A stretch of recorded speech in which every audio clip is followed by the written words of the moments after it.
Hello learners, today we are going to discuss unsupervised learning, that is clustering. In the previous video we discussed about supervised learning, that is classification. So we will discuss what is clustering, why do we need it, and what are methods which are used for clustering purpose. Clustering in fact is about grouping similar objects or items together. That means within a cluster, all the items, objects present are similar to each other than the items which are outside the cluster. If we ask what is the similarity, then objects are similar in some way, that is based on some properties or features. And if we change the properties or feature, then resulting clusters may change. And there are basically methods which are used for measuring the similarity score between the objects. For example, Euclidean distance, Manhattan distance can be used. So two or more objects belongs to the same cluster if they are close according to the given similarity. And as I told that similarity is expressed in terms of distance function. So clustering comes under in fact unsupervised learning process, and in clustering it is tried to find the structure in a collection of unlabeled data. Because it comes under unsupervised, so whatever training data we have, that is unlabeled. We do not know the output of that training data. So we use a separate quality function to measure how good the clustering is. We will discuss the methods for measuring the goodness of the clustering in the later slides. So in clustering, in fact, if we ask what is the input and what is the objective, so the input is the training data, which is a collection of objects, n objects, and each of the objects are represented by vector. So we know that here vector is also known as feature vectors for each of the object.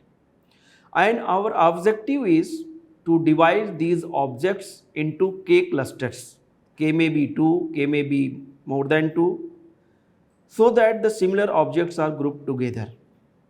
So when we are going to do the clustering, in fact we have to tell the value of k, how many clusters in fact we want, that we have to tell in the beginning.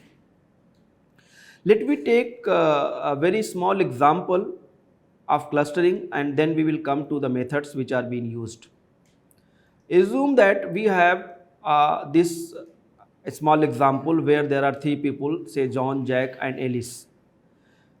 We have some information about these three peoples, or we can say the features, like in which city they reside, what is their age, weight, salary, and their hobbies or interest. So we can cluster these people into different groups based on these features, that is city of residence or age or any other features. So if we use one of the feature for clustering, then we will get one clustering output. But if we change the feature, then clusters will be changed. For example, for this one, if we cluster these three people based on their city of residence, then obviously we will get these three data clustered into two groups or two clusters, because John and Alice, they resides in the same city, that is New York, so they will fall into the one cluster. And Jack, which lives in Los Angeles, that will fall into another cluster. Similarly, if we change the property, that is if we take the age as clustering parameter, then the clusters which will be formed will be three clusters, because the John's age is 52, Jack is 25 and Alice is 35. So they all three belongs to three different age groups. But if we want to create two clusters for these two based on age, then we can put the Jack and Alice, because their age is nearby, into one cluster and John into another cluster. Similarly, if we select say weight as a parameter for clustering, then we can see that John's weight and Jack's weight is near about, that is 70 and 73 kg, and Alice is of 50 kg. So we can get two clusters, that is Jack and John in one cluster and Alice into another cluster. So the output will be like this. In the same way, we can do the clustering based on salary or based on interest as well. So in that case, we can get based on salary, because the salaries are different for all these three people. So we can get three different groups for them. Similarly, based on interest, we can get two clusters, like John and Alice have similar interest, so they will be into the one cluster and Jack will be into the another cluster. So what is the learning output of this? Learning point. The result clusters depend on what property we select for clustering. Like we have seen that if we select the city of residence, then we get one kind of clusters. If we select age as the property or feature for clustering, we get another kind of cluster, and so on. So the property or features or way in which we cluster is called also known as dimensions. In this example, we obviously can say that interest, salary, age, city of residence, all these are the dimensions of the data. Few more learning points from this small example is that the result of clustering are generally application dependent and depends on how we intend to use these results. Obviously, we can cluster the data as per our requirement. If we want the data as per the city of residence, then we can cluster based on this parameter. But if we want the grouping or clusters based on age or based on salary, then accordingly we can select the feature for clustering purpose. But we have seen this small example, but think about the scalability. Here we have only 3 people, so we can do it manually. But think if we have millions or billions of people, we have to cluster based on any one of the features, say age, range or interest. So it will be very difficult to do it manually. So for such kind of task, we required in fact a clustering algorithm and a program which can do the clustering for us automatically. So there are various algorithms which can be used for this purpose, like k nearest neighborhood algorithm is there, partition around mudoid is another algorithm which can be used. Similarly, we have some hierarchical clustering algorithms which are based on dendrograms concept.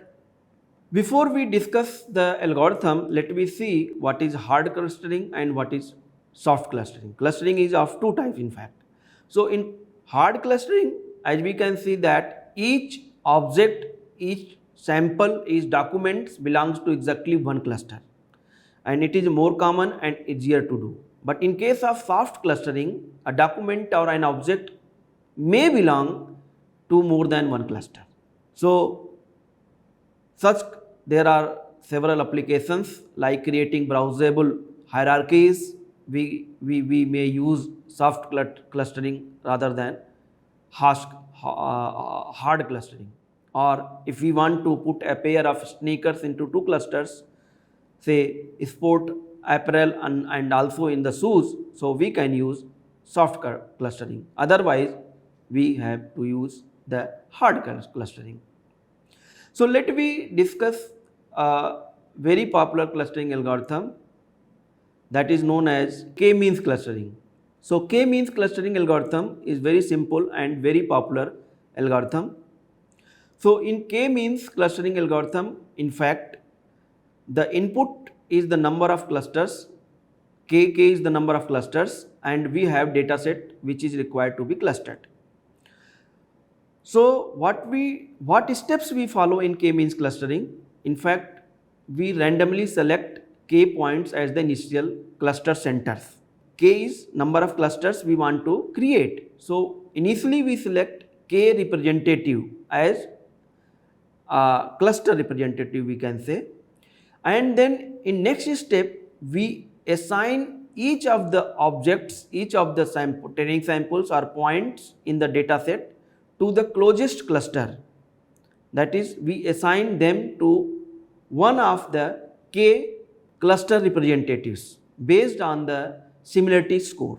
So we can use, say, Euclidean distance between the points can be used for the similarity score, and the minimum the distance between the cluster center and the points to be clustered, we assign that particular cluster to that particular point. And this process, this computation is done for each of the cluster center, and then we select the new cluster centers based on the average of the points in that cluster. And this process is repeated. Step 1 and 2 is repeated until the clusters stabilize or it converges. Here, stabilizing the clustering means that there is no change occur in the clustering results. That is, the points are associated with a particular cluster, and after iteration, if we repeat the same next iteration, then they are not going to change their clusters. Then we can stop. Here is very simple example to understand this k-means clustering. Let we have, say, 4 data points, and we have x and y are the two attributes or features, we can say, on which we want to do the clustering. So the 4 points are at right hand side, we can see that we have plotted them, and first step is that randomly select the cluster representative. Let me select the first and second points at 2 cluster representatives. Here we have taken the value of k is equal to 2. So 1 and 2, that is represented in red and blue circles, they are representative initially. And then we compute the similarity between the first point and the third point, between the first point and fourth point. And in the same way, the distance between the second cluster representative, that is second point, and third point, and second and fourth point. And then we see the distance with respect to cluster point 1 and cluster point 2. So first, like in this slide, we can see we have computed the distance of point number 3 with respect to point number 1 and point number 2 using the Euclidean distance. And we found that the distance with respect to point number 1 is square root of 13, and the distance of point number 3 with respect to point number 2 is square root of 10. So as we discussed that lower the distance, more is the similarity. So we will assign this point number 3 to cluster number 2. In the same way, we do the calculation for the point number 4, and we can find that point number 4 is also near to the point number 2, so it will be assigned to the cluster number 2. So we got here 2 clusters. In one cluster there is only single point, that is represented by red, and in the second cluster we have rest 3 points, 2, 3rd and 4th one. And then we compute the the center of these clusters. So in cluster number 1 we have only single point, so its a center will remain same. But in case of second cluster we have 3 points, we take the average of these 3 and then we get the new center for the cluster number 2 as 11 by 3 and y coordinate as 8 by 3. And next iteration we repeat the same process, that is with respect to the center point, red center point and this square cross below center point, we again compute the distance and see under which cluster these points fall. So in this iteration we can see, if we can do the calculation, the point number 2 distance is near to the cluster 1 center. So this point number 2 will be assigned to first cluster, and remaining 2 points, that is 3 and 4, they are near to the blue cross point cluster center or second cluster center, so they will be assigned to the cluster number 2. And then again we compute the center of these 2 clusters. So because point number 1 and 2 fall in one cluster, point number 3 and 4 fall into another cluster, then we take the average of these 2 points to get the new center of the clusters. So here the red cross represents the new center for cluster 1 and the blue cross represents the new center for cluster number 2. And we again repeat the same process. Now we repeat step 3 and 4 again, and we will see that here there is no change into the clusters. That is, now the clustering is stabilized. So we will stop at this point. So we get the final results at P1 and P2 fall into one cluster and P3 and P4 falls into the another cluster. So this example can be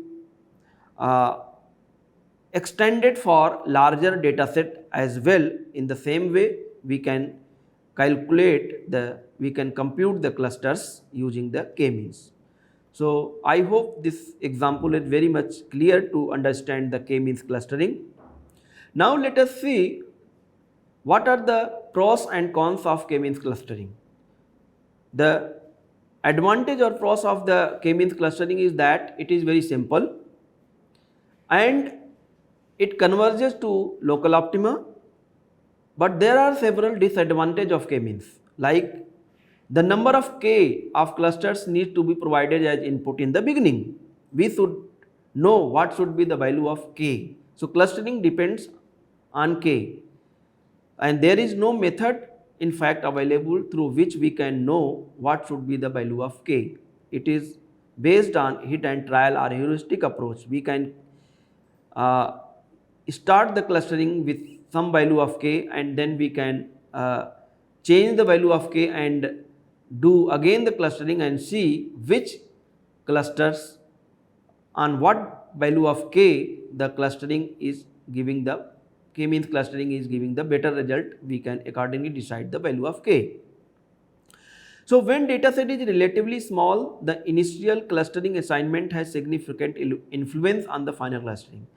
That is, what points, what objects we select as the cluster representative in beginning, the final results is very much dependent on that one. The same data set, meaning to say that same data set can produce different cluster depending upon the order of the input, and each attribute is provided the same weightage in the case of k-means. Like here in this example we have two attributes x and y, we have given the same weightage to both of the attributes, but there may be the examples in which the weightage may be assigned different to different features. So that is not possible in k-means, simple k-means algorithm. In that case we can use either weighted k-means algorithm or so. So we can observe that this algorithm essentially uses the average, that is arithmetic mean. So this arithmetic means does not work well when the outliers are there. So we can use some other arithmetics like medians we can use in case of outliers. So in this example, we have used the Euclidean distance to compute the similarity between the points or between the cluster representative, cluster center and point. In the same way, we can use some other techniques like Manhattan distance can be used. So Manhattan distance in fact is the sum of difference between the two feature vectors. If we have xi as a feature vector, we have y as a vector, then the corresponding elements difference sum will give us the Manhattan distance. So we can use this Manhattan distance also to measure the similarity score between the cluster center and the points. Now the next question is that how good is the clustering? The cluster which is obtained after applying say k-means algorithm, whether it is a good cluster or bad cluster. What are the methods to know this? So here is one of the method is that of residual sum of a square can be used. So residual sum of a square in fact is the square distance of each of the vector or each of the objects from its cluster center, and it is summed over all the vectors. So in that way we get the RSS value. So this RSS value in fact we can call it error also, or deviation of the objects from the center. And then based on this RSS value we can say whether it is good clustering or bad clustering. So lower the RSS value, better is the clustering. Higher the RSS value is not good clustering. The next question is that when we should terminate the k-means algorithm.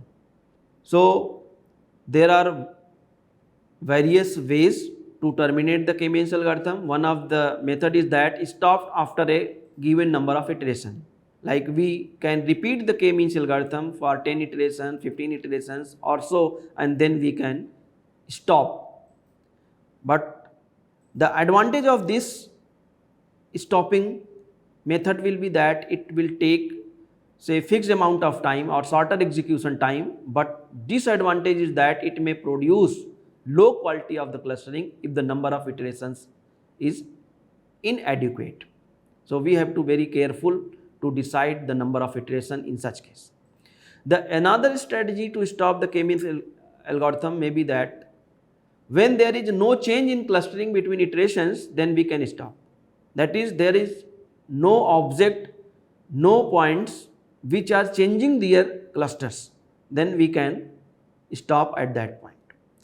So the advantage of this method is that it is good method of clustering, except that when we initial clusters are very bad. The seed points which we have selected in the beginning as cluster representative, if they are, that choice is not good, then in that case we will not get good result, otherwise we will get good results. And the disadvantage is that run times may be very long, because we will have to wait till there is no point left which is going to change its cluster. Or another techniques which we can apply for stopping the k-means algorithm is that when the residual square sum falls within below a threshold value, then we can stop.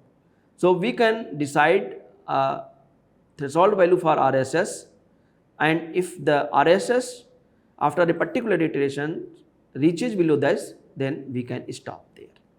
So as I was discussing that the selection of initial cluster representative is very important. That is, clustering depends on seed choice.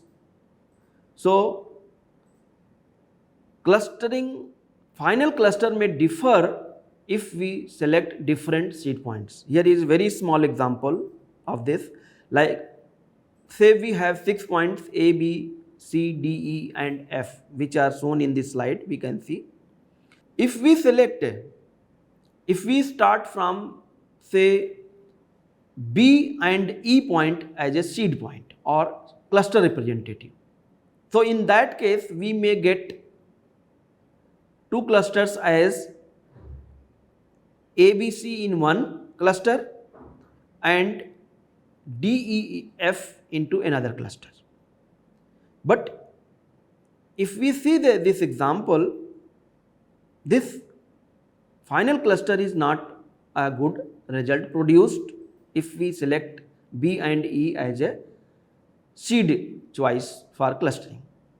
But if we start from D and say F as a seed choice or starting cluster representative, then A, B, D and E, these 4 points will fall into one cluster and C and F will fall into another cluster.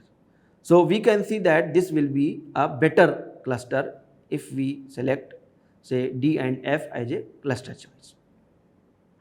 So we can say that seed choice matters in clustering. So how to determine better initial clusters, or how we should select the seed choices? Though there is no rule, but a heuristic approach is that the k initial cluster centers should be selected as far away as they are into the data set. So we should not in fact select two cluster choices, cluster centers which are very similar to each other. We should select the one which are far away from each other, or the one which are dissimilar, most dissimilar we can say with each other. In practice, this algorithm, k-means algorithm, is usually very fast.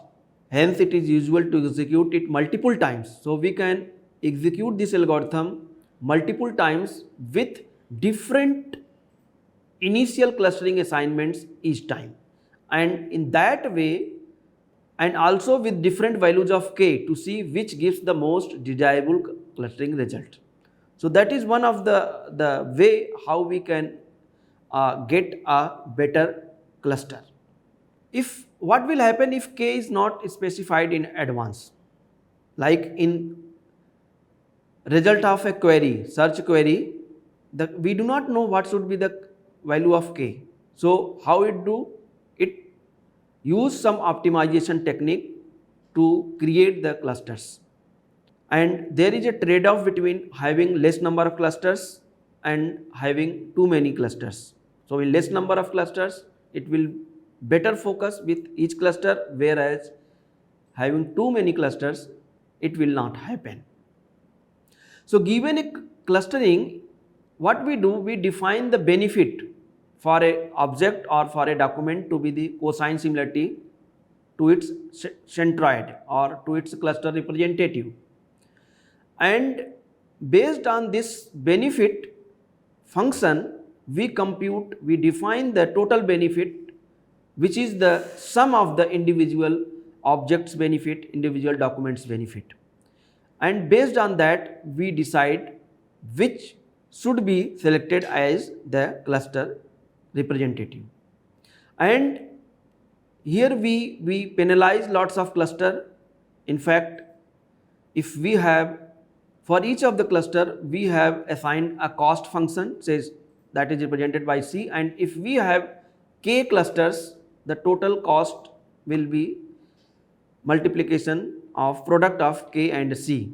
And in that case, we can define the value of the clustering to be the difference between total benefit and the total cost. So this way we can penalize the number of increasing number of clusters, because if we in this expression we see that if we increase the number of k, so the cost will also increase because it is also the product of k. So we have to somewhere balance between the total benefits and total cost. So purity is one of the way how we can measure the goodness of cluster. In fact, so we can see that here in this slide, if there are three clusters, cluster 1, 2 and 3, so purity is defined by in fact the maximum number of similar type of object divided by total objects available into the cluster. Like in the first cluster, we have total 6 objects, 6 points. Out of these 5 are red and 1 belongs to blue blue category. So we can say that its purity is 5 by 6. Similarly, in the second cluster, the purity is 4 by 6, and in third cluster it is 3 by 6. So we can say that in this situation, more the purity, better is the cluster. So in the today's lecture, we have discussed what is cluster and what is the need of cluster, and also we have discussed one of the clustering method that is known as k-means clustering method, which is very popular and is still used at very large scale. Though there are many other clustering algorithm which one can use, like partitioning around mudoid clustering or hierarchical clustering techniques are another popular techniques which can be used for the clustering. Thank you very much.